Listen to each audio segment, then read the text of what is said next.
Hello বন্ধুরা, আসসালামু আলাইকুম। আশা করি ভালো আছেন। আল্লাহর রহমতে আমিও ভালো আছি। আজকে এই ভিডিওতে আপনাদের দেখাবো যে আমার ব্রয়লার মুরগির বাচ্চা বয়স আজকে 11 দিন। তো 11 দিনের বাচ্চার সাইজ কীরকম হয় সেটা আমি আপনাদের দেখাবো। এই যে দেখুন আমার ব্রয়লার বাচ্চার বয়সগুলো আজকে 11 দিন। বাচ্চাগুলো এই যে দেখেন সাইজ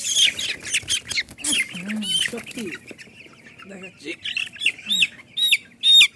এই যে দেখুন বাচ্চাগুলো সাইজগুলো আলহামদুলিল্লাহ ঠিক আছে। তো শীতকাল যেহেতু ভুসিগুলো আপনারা সবসময় ঝরঝরা রাখার চেষ্টা করবেন, কারণ ভুসিগুলো যদি ঝরঝরা না থাকে তাহলে বাচ্চার ওজন আসে না, বাচ্চাগুলো বিভিন্ন রোগে আক্রান্ত হয়ে যায়। যেমন ভুসির জন্য বিভিন্ন ইনফেকশন হয়, রক্ত আমশা হয়। এটা হলো মূলত ভুসির কারণে হয়। ভুসি যদি ভিজা থাকে তাহলে এই সব রোগগুলো দেখা দেয়, রক্ত আমশা, তারপরে গ্যাসের কারণে পেট ফুলে যাওয়া, এসব বিভিন্ন সমস্যা দেখা দেয়। তাই আপনারা সবাই যারা শীতকালে ব্রুডিং করেন তারা খুবই কষ্ট হয় আমি জানি, তবুও ওই ভুসিগুলো আপনারা শুকনো রাখার চেষ্টা করবেন।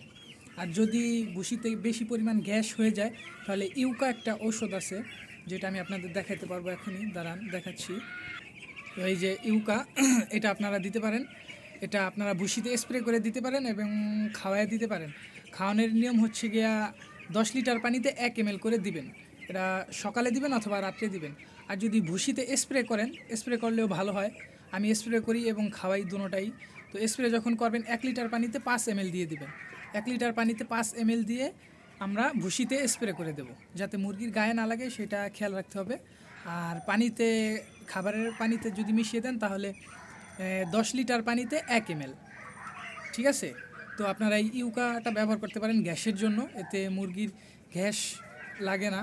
আসলে এটা খুব ভালো একটা ওষুধ, আপনারা ব্যবহার করতে পারেন। তো আজকে আমার মুরগির বয়স 11 দিন। তো এরকম ভিডিও পেতে আমার পাশে থাকবেন, সাপোর্ট করবেন। তো আজকের ভিডিও এই পর্যন্তই। আসসালামু আলাইকুম।